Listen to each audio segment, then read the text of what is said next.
for Motohop on Air.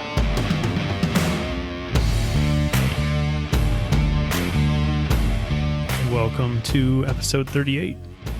Hello. We are recording significantly earlier than usual. Yoo. We're recording at 4:57 p.m. on Sunday, November 12th. Coming to you live from Moto One Podcast Network, Studio East. Top floor. Yep, top floor. Yeah. Trying a different recording day to see if it works better with our life. With my brain. With your brain. Sometimes that. But also the odds of you being away on a Sunday for a work trip are lower. It's true. So if we can stick to this. I don't have any work trips planned. Well, fair. Definitely. Well, I mean, until next year. Yes. So we should be good for a while. Yeah. And it's daylight here. And we have the office pups accessible. Yeah, we'll see for their needs. If they behave. Yeah, we're top floor instead of bottom floor like normal. Don't have the normal microphone set up. We're on the portable mics. So hopefully everything sounds okay because the one episode we did on these was fine. So yeah, and this should be fine. You should get confident with them so that way if you travel and do it anywhere else, then you will know how it will sound. Yeah. We are going to have to figure out mic stands if we're going to keep doing it here. Yeah. So, yeah. Trial and error. We'll figure it out. Well, do we have the same thing in both of our cups? It's pretty close. Yeah. I made them. It is coffee. And I think it's a touch more than coffee. Well, I mean, there's like some milk and some maple syrup in there and some whip on top. Is it good? Yeah, it's good. I just made a higher concentrated drip so we could ice it down. Uh-oh, what happened? Did you lose your notes? No. Oh. The recall position. Is this like a joke you put in there? Okay. You don't have to. Okay. I didn't know if you actually need something there. Well, is it intentionally spelled wrong as well? No. Okay. I'll fix that. Was on the treadmill when I was typing. Okay. So, just some coffee. We're making it through. It's not quite 5 o'clock, but actually 6 o'clock. If you incorporate daylight savings. Yes. That happened. Or the end of it. It doesn't. Right. I think we're back on standard time now. Which it's standard time as much as it's savings time. So it's very complicated. Yeah. Do you have a crisis this week? You know, I feel differently now than when I wrote this. I wrote these notes for us to record like on Wednesday. Apparently Tuesday I wasn't feeling super hot about the world. Because I put, for the crisis of the week, I put, is it just me or does everything feel kind of awful? And I don't know were you like physically in turmoil or mentally at that point? No, definitely mentally. And physically probably, but that's more normal. Extent. No, just everything not that it feels great right now, but yeah, it was just life. That's why we shouldn't record during the week. We have too many crises. Yeah, it's just every company I deal with in work and outside of work, like it's just all bad. Between tariffs, like it feels like half these companies don't know like how they operated pre-pandemic. No one knows how to go back to that. Nobody's had a job that long. The same job for 5 years. Everyone's been laid off. Yeah, they're all like new employees. And it's like we're,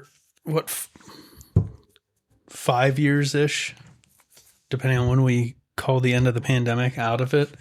And like it just, everything's frustrating and difficult. Yes, everything is harder than it needs to be, essentially. I have that problem. Working for a Canadian company, they're like, hey, can you just send me stuff? And I was like, not really. Do you want to pay extra just to get it over the border? Yeah. Like, I don't know. Everyone just thinks everything is easy, and it's just not. Like, everything is just a bloated task. But you know what? Who cares? Nobody. No. Yeah. Not to be super depressing, but whenever I'm feeling bummed out and frustrated, I think about, I had a teacher in high school. He used to say, 90% of people don't care about your problems and the other 10% are glad you have them, because that was somehow supposed to be like uplifting in some way. I feel like there's probably a percentage in there that was causing them. Yeah. There's probably like a 5 to 10% of people that are just causing your problems. So it's a very unhealthy approach to life, because I hope someone out there, I hope it's not. You don't think? Well, I'd hope that 100% of people either don't care or are glad you have problems. No, there's probably it was 90% don't care about your problems, and the other 10% are glad you have them. And if that is the actual viewpoint of the world, how depressing. Well, if you really compare yourself proportionally to the world, it's probably pretty true, because the percentage of your people that exist in the world are such a small amount. It's probably immeasurable. It's millions. If we go into in proportion to the entire human population, there's no way 10% of people know enough about my problems to be glad I have them. That's true. But regardless, someone out there cares. Someone out there hopefully wants to help you. Mm-hmm. There's a decent handful. Sometimes I wish I had more of those, but... What, people or problems? No, people who wanted to help me, but... Well, that's... Not to be... Really not trying to be like sad and dark or anything. I don't think that your people don't want to help you. I think that they can't help you with the things you need help with a lot of the times. Yeah, that's true. So maybe you just don't have the proper variety of correct people in your life. I'm hoping this is only in my headphones and not on the mic, but I keep getting this buzzing sound coming through mine. Are you hearing it at all? Cool. No, I'm good. Yeah. So I don't think that people don't want to help you with your problems. I just don't think that people have the knowledge and capability, because it's usually like vehicular issues or strategic issues that at work that the people that care don't have overlap with the ability to help. Yes. That's my issue. Yeah, but no, the way you said it made it sound like people don't want to help you. It's not like they don't want to help you. If they could help you, they just don't have the tools or exposure to the problems in order to help you. Not to spiral further into emotions weekly, and which we're drinking we apparently coffee. are. This should be a good thing. I guess my frustration normally stems from the fact that it is exceptionally rare that someone asks me for help or indicates that they have a problem, whether they ask for help or not, that I don't have the ability to help them. Yes, you're too knowledgeable. And I don't mean for that to sound gloating in any way. I mean it in the sense of what has happened to everyone. How are so many people floating through this world? Well, we're tired. Zero understanding of how anything around them functions or operates. That's probably me. No. No. It is probably a little bit. You don't need to deflect. No, not nearly as bad as the general population. To think to George Carlin, he has his bit about think of your average stupid person and now realize that half of them are dumber than that. And that just ends up, it's a vicious cycle of being frustrated with population, then realizing how bad it is, and then being frustrated again. And but go learn a new skill. Sure, but that also goes back to like we're at a weird place with technology and society in general where we're not tradespeople. And back forever ago, everyone was good at something different and we did help each other out. Our skills just aren't as transferable now that technology and like computers take over, because it's like I can do a lot of computer stuff, but that isn't going to like enable me to fix my car. But if you had a proper, what do they call them? Villages. If you had a proper village, you wouldn't have to know everything either. You can call in the car guy, or you wouldn't have to be everyone. Yeah. All right, onward. That's enough of this. So explain your recall. You did get some help from your dad this week. Yeah. He brought over you a little treat. So yeah, if anyone is also a listener of Clevemoto and in the Clevemoto podcast chat, I posted up in there, got a pretty sweet score. The company he works for was getting rid of a bunch of fine thread, SAE, bolts, nuts, etc. And the storage, I don't know, bins? What would you call that thing? Yeah, bins is good enough. So he brought that over. And it was like 400 pounds. Yeah. You helped me. It's true. You helped me clean the garage up some more. Yeah, I helped you. You did. You had help this week. That's probably why I feel less frustrated now than whenever I originally wrote that note. Oh, look at that. I'm just going around restoring hope in humanity. Apparently. One garage at a time. Yeah. Oh. Okay. My recall? Yep. My U.S. citizenship? Your U.S. citizenship. Yeah. Why is it being recalled? It's not being recalled. Oh. It's a joke. Okay. Sometimes. It just feels broken? Yeah. Yeah. Feels like everything's just falling apart and no one's going to save us. There's no fix for this recall. Yeah, I mean, that kind of goes back to my... does everything kind of feel kind of awful everywhere? Yeah, I think existing is just really hard right now. Yeah. The world is a heavy place. It is. And you have to find the people that you align with in order to feel like you're not alone sometimes. Because you work in a very different environment than maybe you would choose if you had an option. And I think that sometimes your environment can just make things feel heavy. Yeah. All right. Anything else you want to share about your week before we get into news? I feel like we just didn't... I don't really have major crises or... Yeah, I feel like we need to get rid of crises of the week. But you have one all the time. I know, but we need like positivity of the week. Like the bolt bin. That's a win. The bolt bin of the week. I mean... Right before we started, the third pair of lights I ordered for the X5 are the correct color. That's exciting. Yeah. That's a good thing. It only took 3 tries. I think... Because people can't put product descriptions in accurately. I think a highlight of my week is the fact I didn't have a crisis. Yeah, that's pretty good. As long as there's no major downfalls, we'll consider it a win.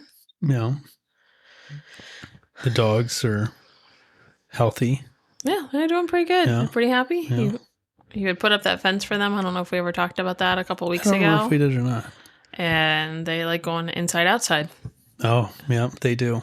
So they're very unsure of it at first. They're a little unsure to know if the door is even open. I got to make sure I never clean that window. At least like not the bottom foot, so that way they don't know. But it's fun for now. We'll see if we if we have any feelings that change when it gets snowy and stuff. And I got to figure out how to shovel it. But for now, it's fun. Well, onward to news. Following with the depression, KTM is moving GasGas motorcycle production to Austria. Clevemoto talked about this this past Thursday. Oh, I didn't hear them. And I already had my take typed out, but I threw it in the chat because I thought everyone would appreciate it. Are you going to say it here? Yeah, that it feels like the underlying motivation is that it's going to be easier to ship all of the production to one of Bajaj's Indian facilities if it's all in one location. So if you condense everything from Spain into Austria, you only have one location to ship stuff from. Well, that makes sense, though. Did you see there's only like 20 employees at that other facility? Yeah, it's going to remain like a design facility. But then I'm probably going to mess up the pronunciation. Rajiv Bajaj, the head of Bajaj, has also been recently quoted, or he recently stated that he believes European manufacturing is dead. So it doesn't give a lot of hope that KTM / GasGas is even going to remain in Austria. And then, Well, if he's Indian, Bajaj, the company is, yeah. That's where the majority of their facilities are. I understand that. Maybe he'll move it to India. Yeah, likely, which is kind of sad because KTM's been in Austria forever. GasGas has had close ties to Spain. And just going to follow the pattern of a lot of these companies that not directly because they're being purchased beforehand and then their manufacturing is going to be offshored, but kind of lines up with like Benelli. It's an Italian brand. It's not made in Italy. It's basically purchased to be able to rebadge some, I think it's QJ or whatever their parent company is. The name, I worry, will become a shell of itself. I didn't put it in here, but right before we started, we'll probably touch on it next podcast if more info comes out. Because I couldn't really tell if this was like repeat news or if it was late, real recent stuff and no one really touched on it. But it also sounds like there's going to be a reduction in line with this. What, staff? Yeah. Well, they said they were laying off the 20 employees from the original facility. No, like a consolidation. Yeah, I don't know if I can find it while we're sitting here. I think it was big numbers. Did you know Rajiv's grandpa is the one that started Bajaj? Mm-hmm.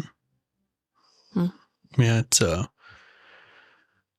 so Bajaj, I think Cleomoto touched a bit on the history a few episodes back, but the kind of anyone who's been aware of the company or anyone who is in India, when you say the word Bajaj, their mind immediately responds with the word Chetak, which is a model of scooter that they were known for. Let's see here. Yeah, I'm probably not going to be able to find it again. Don't hold me to it, but I want to say it was like big, like 50%. Oh, consolidation? Yeah. I'm going to keep looking if you want to. Based on, let's see here. I think you had an article on the sales in Europe. Maybe that has something to do with it? No. But we will go to that. I mean, I'll find it at some point.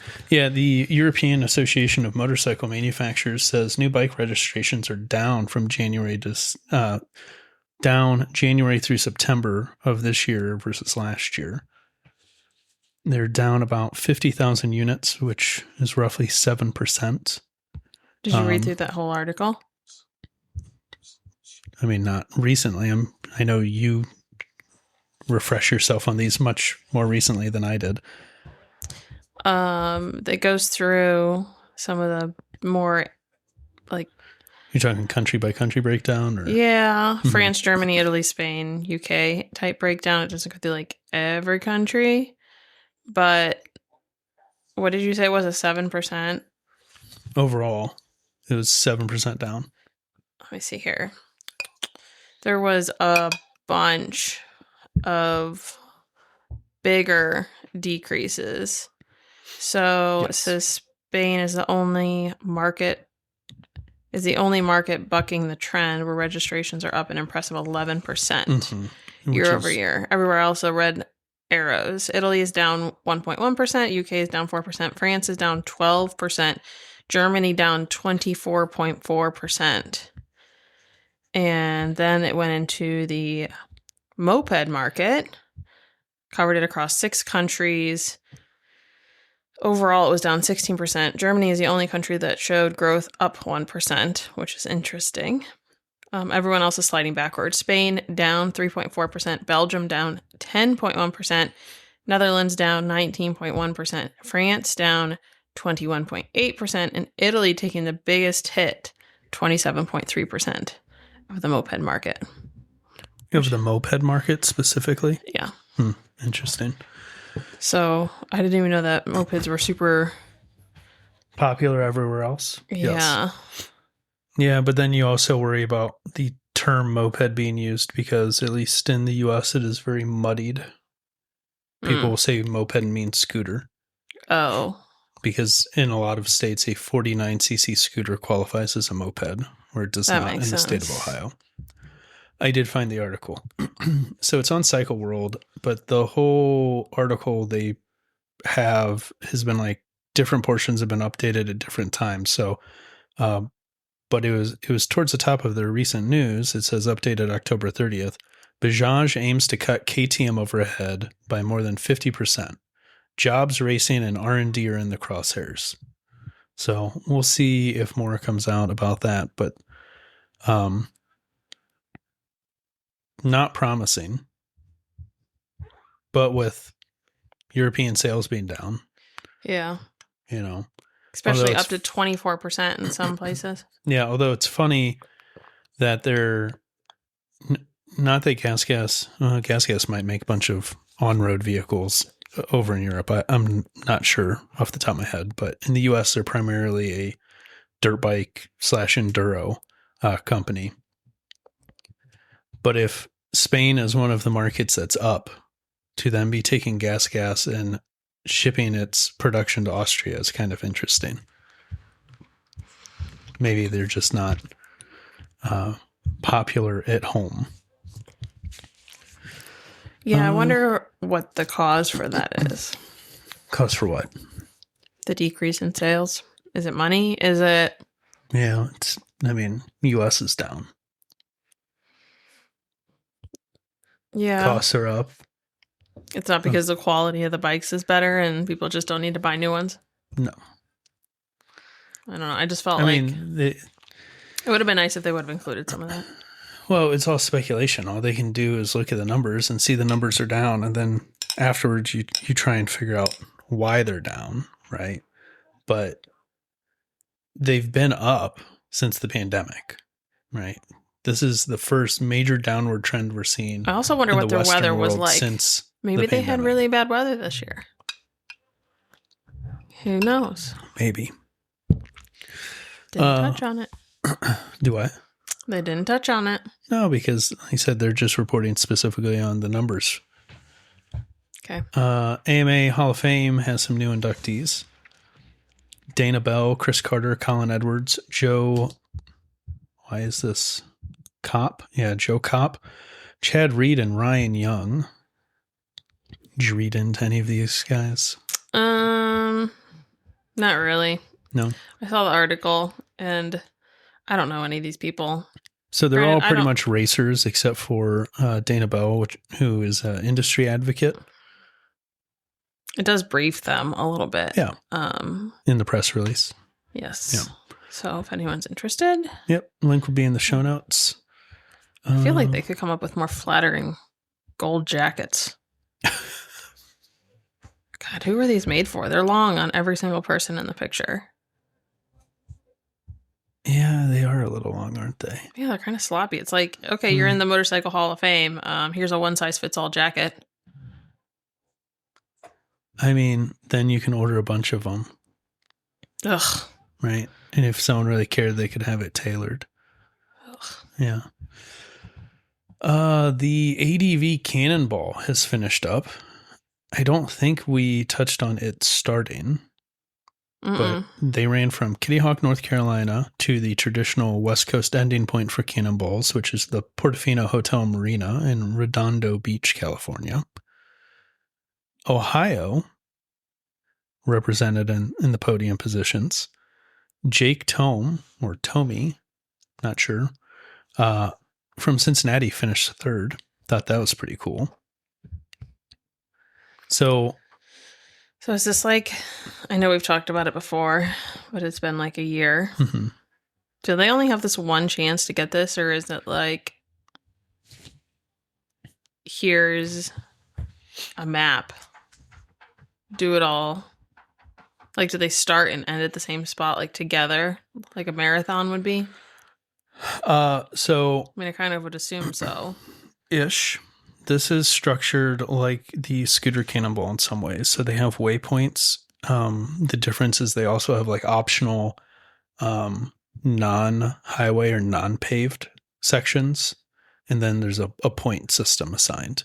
Mm. So there's not... So it's like a scavenger hunt? To an extent, right? What I found interesting was the bikes. So in the top 10, you had, this is not in order, you had a Honda Africa Twin, a Norden 901, and then everything else was a BMW. Every other bike. How many was there? Well, that was just in the top 10. Oh, right. Yeah.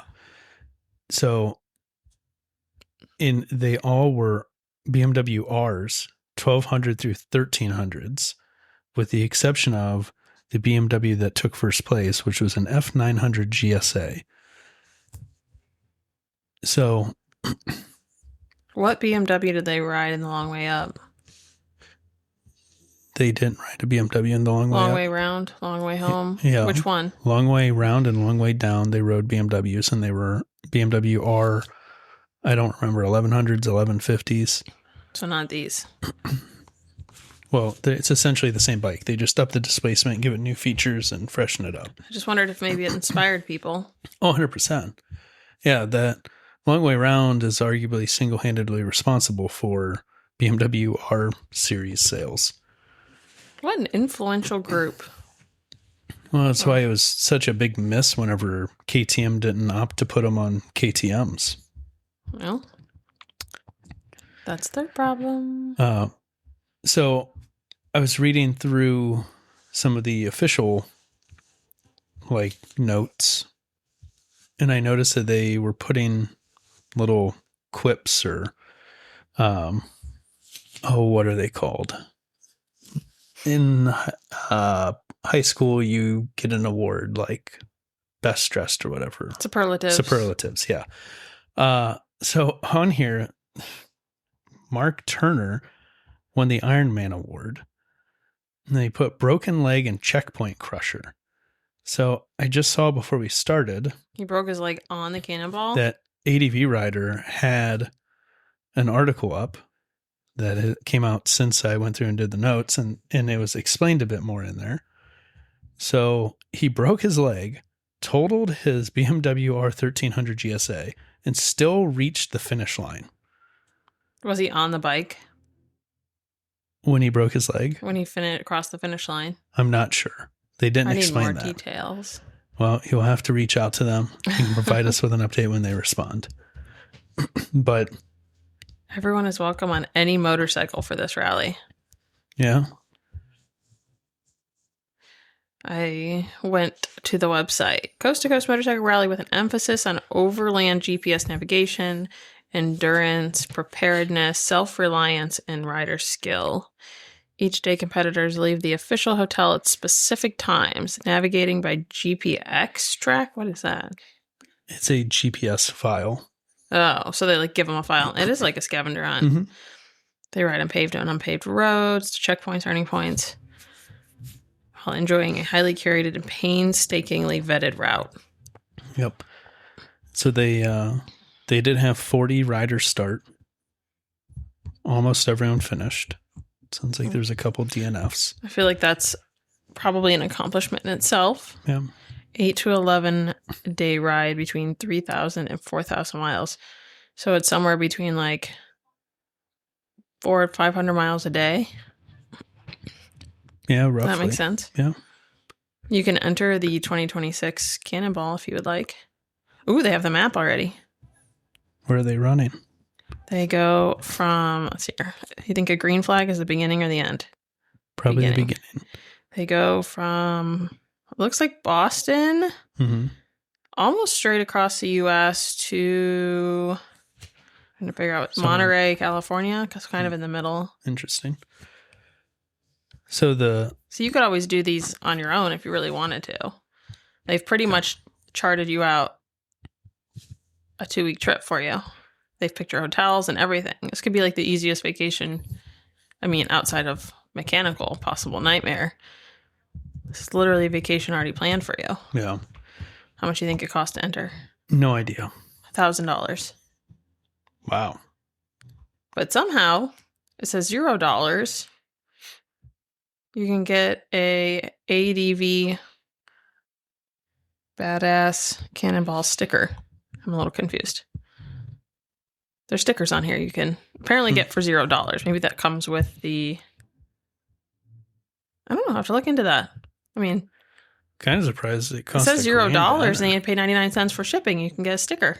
Yeah. I mean, I don't know if anyone should just be buying these if you're not actually doing the ride, but support someone somewhere, hopefully. That could be fun. Other notable entries, they had a smallest CC award went to a Suzuki DR650.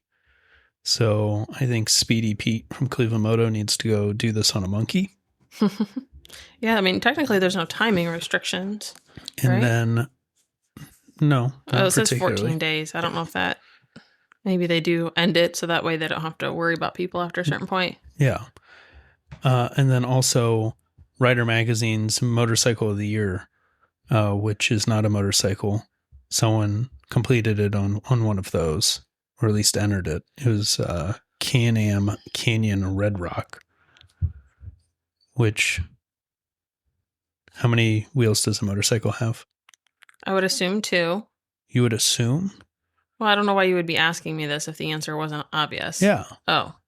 But Rider Magazine believes that the Motorcycle of the Year has 3. Oh. Yeah. That's going to cause some kerfluffles. Oh, yeah. Yeah, it was... Oh. People were frustrated. I'm reading about next year's ride. Okay. So, first, how it works, in case you didn't know, they reserve 50 hotels per room on a first-come, first-served basis. 50 hotels per room? So 50 rooms, you know what I mean, rooms per hotel. Okay. And they give you like a code, a group code that you use. Mm-hmm. And it says, competitors can stay at other hotels if needed, but it is discouraged. It was like, shun you. Yeah. It's maybe part of like the community of being in there or something. Like most other rallies, yeah. Don't be an outlier. I can't figure out.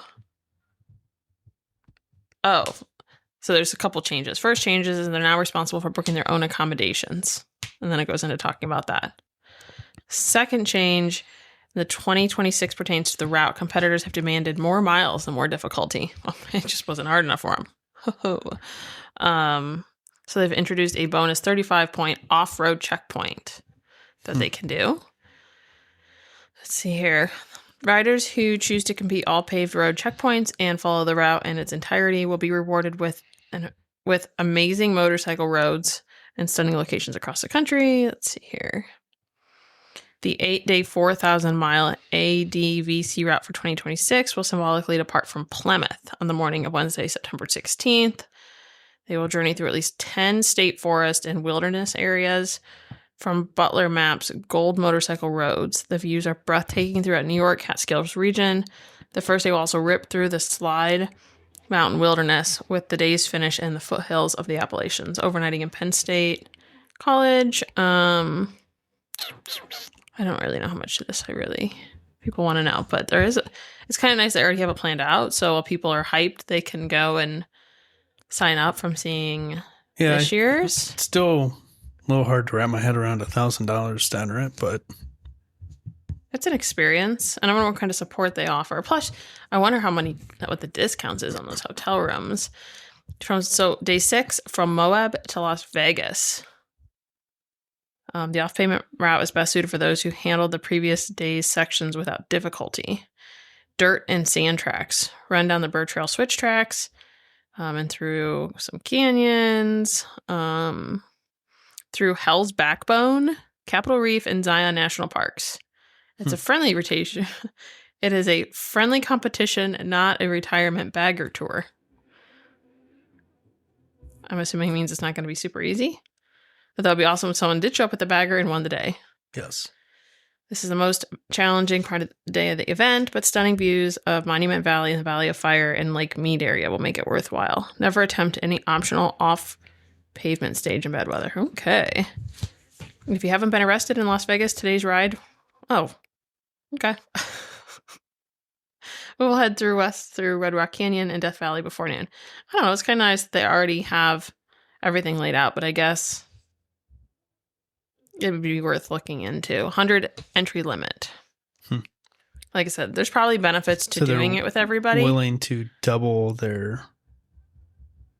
over double their entrance because they had 40 this year. So apparently they think they're ready for... What's that work out? Or maybe there's a lot of people that 2.5 don't times. show up. I wonder what like the opt-out options are. Yeah. I don't know. I think it's interesting. Yeah. Get an award. Maybe it's something people just do as like a bucket list item. No, I think it's fantastic. It's a Plus cool you get to do it idea. with people. I mean, it's no different than doing any other like group trip with people. Like you go hiking, you sign up with a group and so they just handle logistics and everything. So I wonder if they have like cars that follow I in wouldn't case something call happens. it a trip, but Adventure? I don't know. yeah, I mean, it's a competition, right? It's like the scooter cannonball or the iron butt rally. Like, But it's also your like goals to get to the most places the fastest. sure, but you could tell someone you rode cross country and it's like, okay, wow, that's cool. But if you told them you rode the cannonball, yeah, it's I'm just saying, you say more trip, qualified. like we're all going to go over to, I don't know, Hershey, PA and do all the Hershey stuff. don't take it so literally. Yeah. Play along. You know what I mean? All right. It's to say you did something cool. Onward, or you got more? No, they can check out the website at advcannonball.com. Okay. Since the last episode, Kawasaki has finally revealed the new KLE. It is the KLE 500.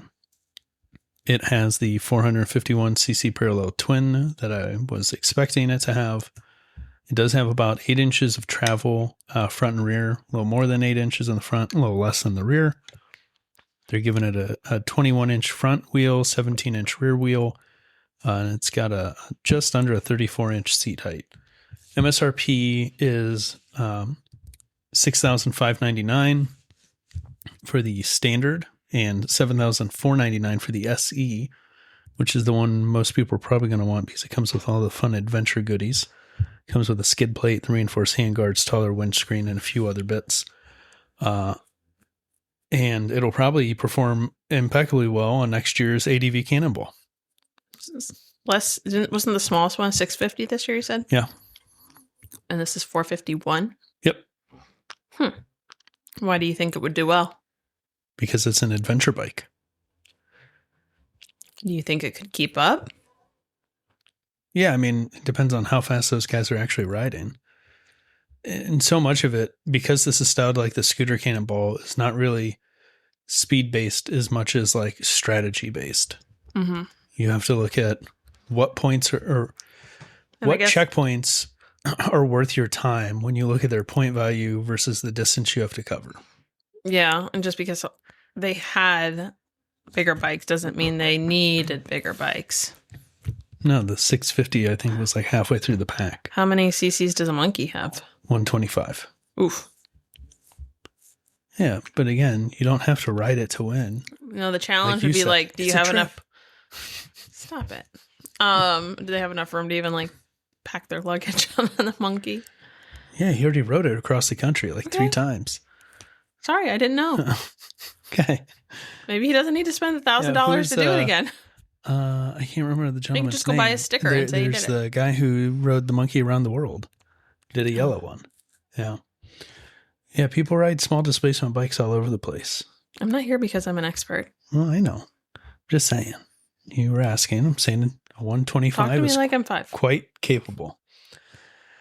The KLE, though, they've got a predominantly white colorway that I think is pretty sharp. I think it's a pretty good looking bike. Did you look at it? I did. I looked at the Ride Apart article where Did you look at the picture?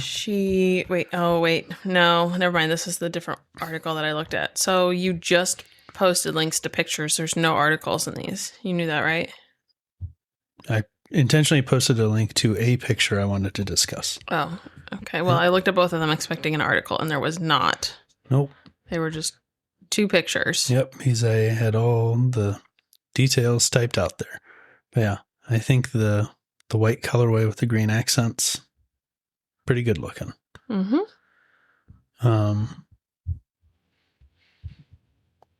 Did you look at the Livewire S4 Honcho? Mm-hmm. What do you think? She's cute. Yeah. I like the idea. I looked around to see if any pricing had leaked yet, and I couldn't find any. Did you go through the gallery? Yeah. A lot of women on them bikes. Mm-hmm. It's like a perfect size. I'd say it's... Do you know what's the size of? A Trail 125. A monkey. And a Trail 125. Yeah, same thing. Okay. That's their goal. I think it's a bit... Well, the first picture they had on there is not refined. That might have been the Trail one. I thought it was weird that they specifically made one that they didn't want on the street. Do you think that was just to diversify the portfolio? Yeah, I find it a bit odd too.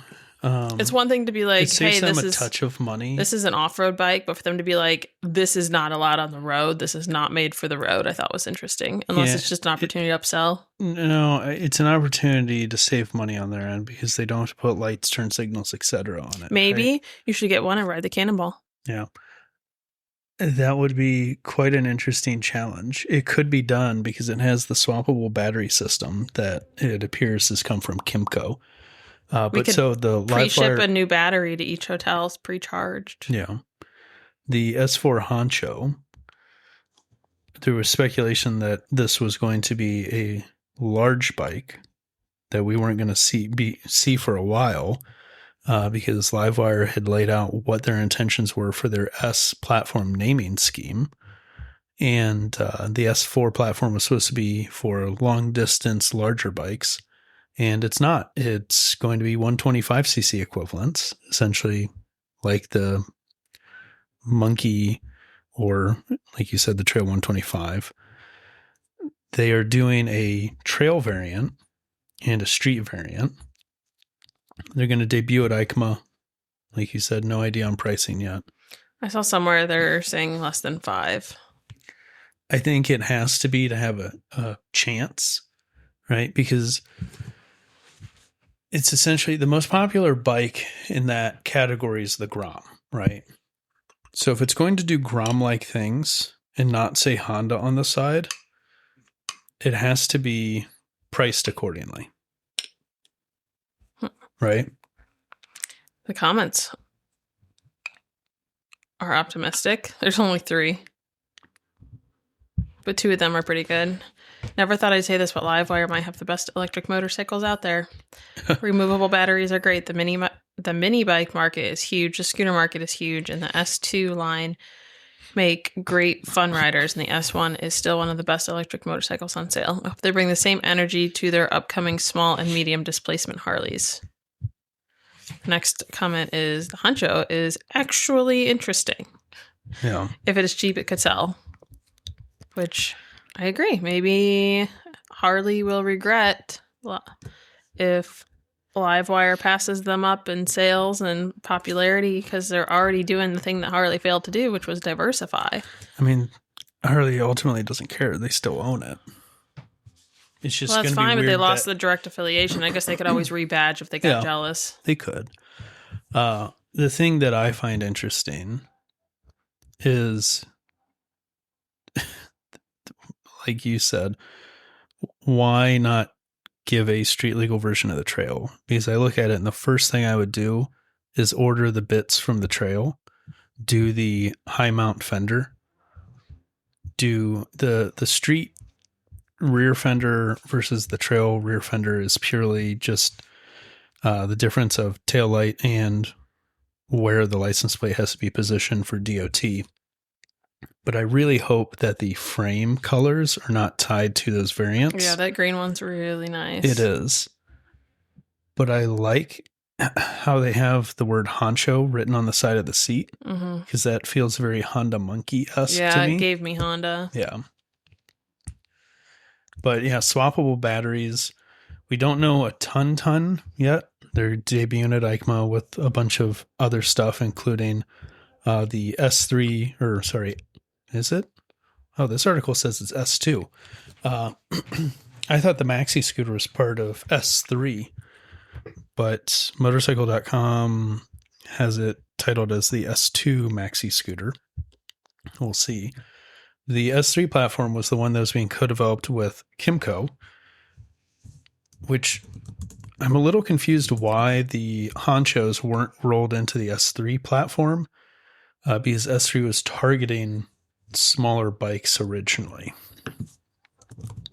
So I don't know. It'll be interesting to compare the specs between all of them to see who their target market is, or if there's like a huge difference. I think if they can land these things for under 4, they're going to be a massive hit. If they land them for under 5, they'll still sell probably a decent chunk of them. Well, part of it's going to just depend on what the actual range and speed numbers are. If they could get anywhere near, well, they say 125 equivalent is the target. So they're probably not going to be metacycle territory. Wait, which S4? Yeah, the S4 Honcho. So motorwatt.com, maybe they're just doing it for clickbait, says it's $10,000 for the S4. Yeah, there's no pricing released. I wonder why they would just like make this up. To get traffic, like everyone with the AI slop that's pouring out of every orifice of the internet. It's true. And I gave them a click. Yeah. They have 147 views and they released it like 3 days ago. Yeah. Oh, wait a minute. As low as on the Livewire website. Well, do they have it updated now?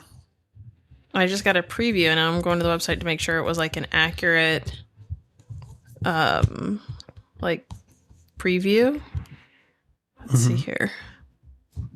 S2 Alpinista, no. So look at, it's in the middle of the thing.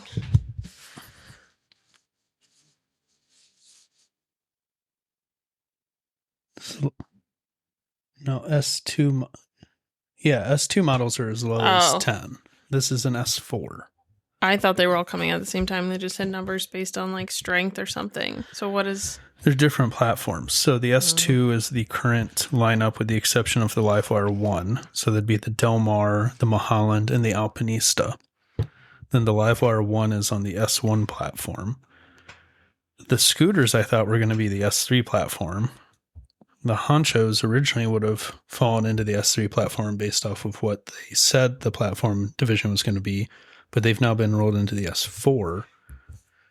So I guess big displacement bikes will become the S5 platform, or they will then retrofit them into the S1 to keep the size scheming to make sense logically.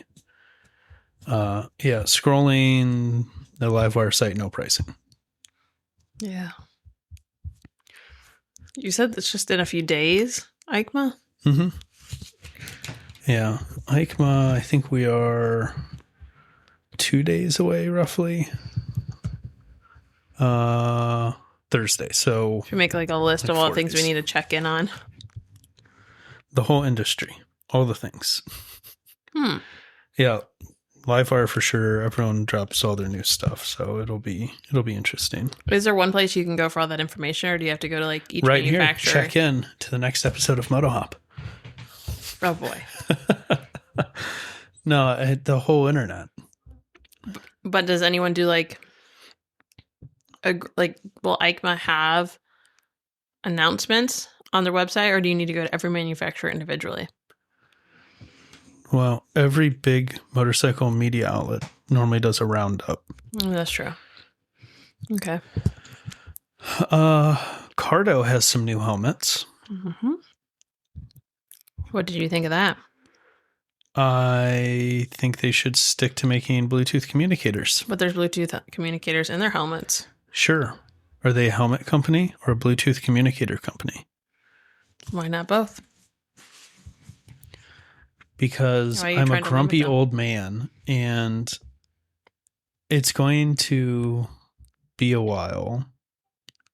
If they had come out and said, hey, we've got helmets, they're produced by XYZ, right? Bell, Arai, whoever that was already established in the industry, I'd have different feelings on this. So what you're saying is I should return your helmet I got you for Christmas from Cardo. Yeah, if you did. Yeah. I'm intrigued by them. I will not be wearing one personally anytime soon. Wow, strong feelings. You're not fun tonight. Yeah. Must be something with the time of day or something. Get over it. So they're interesting. So they've got the GT and the GTS. So the GT is kind of the bare bones model. The GTS has all the extra stuff. The intriguing parts are it has a built-in brake light, like a brake free, if you're familiar with that. The brake free is a device that goes on the back of your helmet. It has an accelerometer in it. So when it detects that you're decelerating, it illuminates. That ought to really throw the Teslas light for a loop. Yeah. The part that confused me, though, is it says that it has a helmet health monitoring system, a built-in tool. Cardo says monitors the condition and integrity of the helmet. Yes. So maybe if you how's that work? Maybe if you drop it, it measures how much force it can handle and whether or not it hits a certain G-force or something, then it's compromised. Or if there's enough small ones, then it's compromised. Yeah. It would be like an Apple Watch. If you talk to helmet manufacturers, you'll find differing opinions on how far a helmet can be dropped empty and still be reused. Part of the argument is that there's nothing inside the helmet to act against the EPS foam from the inside, so you're not actually compressing it. Obviously, assuming we haven't compromised the shell's integrity. So my worry is it's just a timer. Yeah, so right before the warranty's up. Well, you're supposed to replace helmets on roughly a 5-year cycle, right? So is it just it detects somehow when you've worn it for the first time and it goes 4 years, 363 days, 24 or 23 hours, 59 seconds. You know what I mean?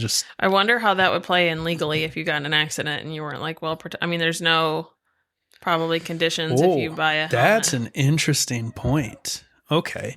So you get in an accident, you're injured because your Cardo helmet does not protect you.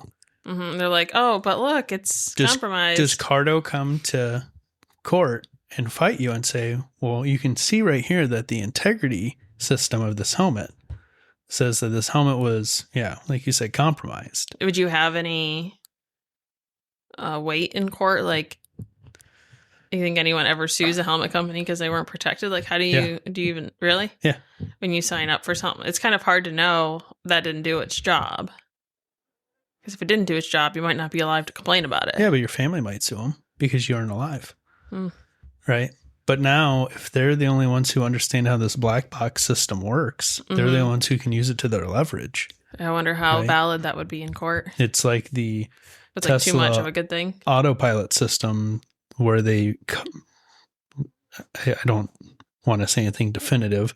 We discussed it at one point where there's speculation that the autopilot system may disengage itself right before impacts that it knows it can't avoid. So that way it's not logged as a autopilot impact. So is this thing going to go, hey, we see rapid acceleration. We're going to mark this thing as compromised before the rapid deceleration is logged. Yeah, once you hit 100 miles per hour, it's and we give up. This is your problem now. We were not made for this. Yeah. I don't know. Interesting. I thought it was a cool idea. What's the return policy? No idea. Well, that's what I figured. You can get one and try it. And then one of them was, 800, the other one was like 1,100 or something. Were they that much? The one I know don't was remember. 1,100. Yeah, I couldn't remember remember. them being expensive, but I was wondering what the cost of a regular Cardo is on an Arai. MSRP if the GTS is $11.99 and the GT is $9.49. A Cardo, Cardo Pack Talk, whatever the current one is, Edge, Bold, something like that. You're like $400. You can get a Rise on sale normally in that kind of 5 range. Occasionally, So it's pretty a little lower than comparable, that. really. Yeah, except you have a helmet that's manufactured by a known helmet manufacturer. Right? And even if Well, you I wanted guess to go if you as could- far as adding the brake free, what's a brake free cost? I'm going to look up something else. Brake free is $159. Yep. Don't see an advantage buying the Cardo. I can go buy an Arai, a Cardo, and a brake free. Let's see. You got to really want them all integrated together. You know what it has that also turns me off? Tell me. The inside the helmet eye shield thing. The like flip down. Typically it's like tinted. Yeah. Although now there it is. I knew it was in one of these pictures. Because they never seem to come down far enough. And it just feels weird. To me, at least. I know some people like them. They're not my jam. Maybe it's for the people who are used to just a full face helmet. Wait, what? Wait, you're talking about the slide thing? No, not the visor. Oh, that's what I Not was the thinking. face shield. There's an internal thing that flips down and is like shielded and comes down like sunglasses on the inside of the helmet. Oh. Well, guess you can wait for the data to roll in or the reviews. Unfortunately, you just hope you're alive to review a helmet. Yeah. Were you looking up something else? Yeah, I was trying to see if maybe there was somewhere else that like it had leaked that someone else was making their helmet. Not that I've seen yet. Yeah, if it's true, they've kept it very hush hush. I mean, I'm sure someone is, but not someone that either Cardo wants to brag about or the other company wants to brag about enough to violate whatever NDA agreement they have. To close out the normal news portion. Yep. This will be in the show notes, so everyone go take a look at it. This is the one I looked at. Custom Shop Proto customized a Honda CB 1000F already. Pretty cool to me. It's got a killer 80s style fairing, red and white color scheme. It is a sharp looking bike. I hope someone mass produces this fairing for that bike. Does it come out 3-dimensionally where it goes down? Yes. So it's kind of like a leg shield? Yeah, kind of. That's nice. Yeah, not crazy, but yeah, it does have a I wonder bit why the of seat got so much flatter. between what? The original, if you go down to the That is comparing photo. the 1982 CB750F to the modern interpretation. Yes, I am aware. The seats got much flatter. I wonder if it's just foam technology has gotten better and they don't need Oh, you mean all that? why are the seats thinner now 40 years later? Yeah, probably. Then I think a bit of it's aesthetics. I mean, did you look at the standard Honda CB1000F to see if the custom shop made it thinner, if it was factory thin? No. It's I factory just looked at the thin. picture I they just looked it provided. up. Thought that's what so they yeah. wanted me to see. Yeah. Okay. And then we'll do other stuff first and then weird news. Okay. So for other stuff, while I was researching, one of the sites I always check is dealernews.com. Their September 2025 issue. I think everyone should go read it. The cover story, it's Uncle Sam in like a motocross style helmet. And it says, "It's up to you to save our industry." If you flip inside, you'll see there's 2 sections. A, what's the problem and what will it take? Basically, of what they see as the problem with the industry and what it's going to take to fix it. What page is that on? You did not take the note. Now, if you flip to the inside and go to the table of contents, it would be page 10 and 12. Oh. If it's the main story, they could have highlighted that better. I literally flipped to page like 40 and gave up because I couldn't find it. Didn't check the table of contents. Well, normally when you read I know magazines put, designed like, for females, they're gonna like they'll put the page number. There's on different the cover. sized fonts for hierarchy, and they do everything to make sure you know what you're supposed to read. Everything's the same size on this man magazine. But basically, your thoughts on Harley having more of a perception issue than a product issue from last episode seems to agree with Dealer News's take. Ooh. In the sense of like the issue of the industry is more of a perception issue, right? Yes. I did not read this because I couldn't find what article you were referencing. You also just straight up didn't say which article. You're like, here's an issue. And I was like, well, what am I supposed to read in it? So I literally flipped through looking for something that maybe stood out to me. What's the problem and what will it take? Because that's how it was in the table of contents. I didn't think that was like the title of something. I just thought it was like your notes. Yeah. So tell me how I'm right again. So part of it is they're like, we need to get in front of more eyeballs. They need to look at market expansion, enhanced education. They gave a breakdown of revenue spent on self-promotion across other industries. Oh, yeah, I did see a quip of that. Yeah, it's kind of interesting. Reading this electronic magazine is... Now, we know this as Americans, but any of our international listeners may be intrigued by this. Pharmaceutical companies outspend automotive companies. It's so crazy here. Yeah. The estimated percentage of revenue spent on self-promotion among pharmaceuticals is 8 to 12% versus automotive at 6 to 10%. Yeah, but the markup is so much more on pharmaceuticals as well. Sure. Yeah. They have more money to spend. Oh, it's this percentage of revenue. So you have to think about percentage and not actual dollar amounts. Let's see here. What do we got going on? Consumer packaged goods. 20%. Mm-hmm. Entertainment and media. Yeah, 15% is the upper end for technology sold business to consumer. It would be very interesting to see a breakdown of the different industries and where they put that revenue at for the self-promotion. I would like to see if there's a discrepancy of like entertainment, media, and consumer packaged goods. They're both spending 20%. They're probably on social media. Yeah. To where if like automotive, if they're putting their money into radio, not good. No one's listening to the radio.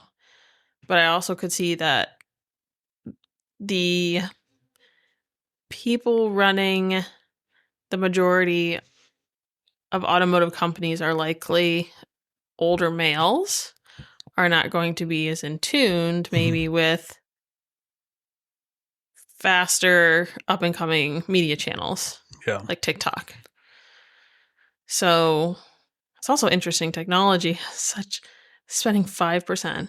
Let's look at the tiniest one. Industrial, manufacturing, healthcare providers, and energy and utilities. That's because that's all. Not much need to advertise for those because you kind of just need them.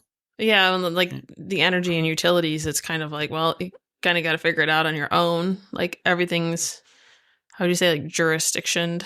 Yeah. A lot of it. So it's kind of like these are your options. Yeah. But I think they're interesting reads if anyone's interested in the current state of the industry. It is interesting to compare it to other things. I feel like that's much more relatable. Yeah.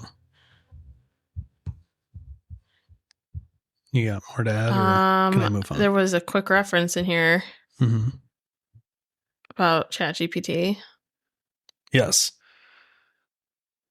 I obviously didn't get to read the article, but I was kind of interested.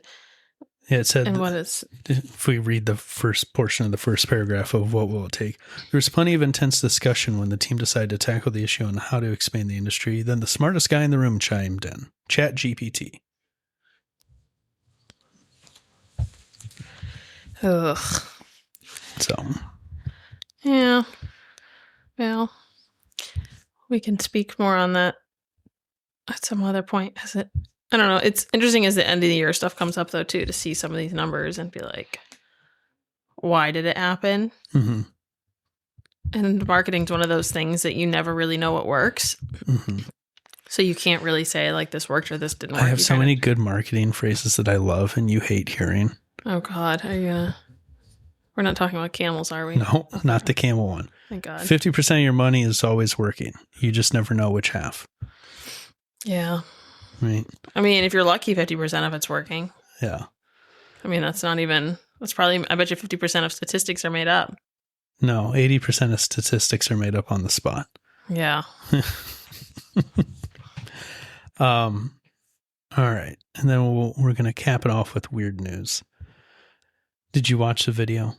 I did. I wish. I want to know why this person wasn't just Beaten. beaten.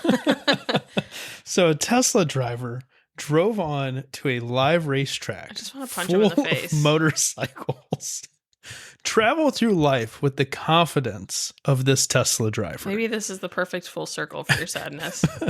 To just, there's no way when you see how they had to be like driven off the track. It seems very blatantly obvious Like, to me, but at least I've been to racetracks before, so maybe they've just never been to a racetrack. And they're like, man, this asphalt's really nice. It's way nicer than the asphalt that's right over there. My GPS tells me to turn right, but everyone else is going left. I'm so confused. So they had to red flag the race. Basically, track marshal came out. They ended up bringing like a side-by-side out. That was probably their like emergency response vehicle and had them like follow the side-by-side like off the track. But Total come miss on. they didn't include an interview with this person. First of all, I had a pure stereotype. I want to know if it was a woman. I don't know that it would even matter at this point. It's so bad. Yeah. But I think once you're driving a Tesla, you're right. Like, gender is kind of ambiguous on like who's driving. What matters is how you're driving. Yeah. And if you're relying so heavily on your GPS that you don't even use your eyes, Mm-hmm. like, yikes. Yeah. Someone on the broadcast mentioned that they were probably trying to find the supercharger. So the racetrack they're at was Buttonwillow Raceway, and they do have 16 Tesla superchargers on site. So it's, they probably were trying to find the charger. But again, you're at the racetrack, you're looking around. The fact that you don't realize you're pulling onto a racetrack. I want to know how they just like nonchalantly just did that, because are they not, is there no one protecting the racetrack? Like, is it just fair game that everything's just open? I mean, a lot of racetracks, like if you really want to get out onto a track, you can, right? It's not like they lock everyone in because people need to be able to leave the track. I don't know. The only racetrack I've seen in person is Mid-Ohio, and I think there's a fence all the way around that one. There's not. That's how you pull onto the track. Well, sure, but there's going to be someone standing there. Sure. With a flag and a stick to beat with. Yeah, you could crawl over the wall. But yes, it just is ridiculous. The other thought I had was the Teslas are so blood hungry for motorcycles that they're now visiting racetracks where you thought you were safe from getting hit by Teslas. It's like they're just out to get them, so they're just like attracted to them. Yeah, yeah. You thought you were safe by not riding on the street. Turns out, no. The article was very empathetic. I'm sure it was just like a navigation. Like, we've all had bad instructions and this and that. And it's just like, within reason. Yeah. Like, I don't know. I would like, maybe we should do some digging deeper to see if we can figure out who it was and see if they have any interviews. That's what I want to see. And the problem is it seemed like it was too small of a racetrack. Buttonwillow's pretty decent, but I don't think anyone's going to, the Tesla driver's not going to want to give an interview. There's no way. Maybe they like the attention. Yeah, that's why they pulled out on the track. They were like, my life just isn't interesting. why they bought enough. a Tesla. I'd like to talk to a few news That's why outlets. they bought a this week. Tesla, is because they want people to notice them. Yeah. Just maybe that's all they wanted. Yeah. Well, anything else, or is that an episode? I don't think I have anything else. Okay. Well, maybe next week. Maybe the weekend after. What? Next episode. Yeah. We're talking about maybe going to every other week. But I'm going to push for a week from now because of EICMA. So Okay. we'll see. Okay. All right. See you next week. Bye. Bye.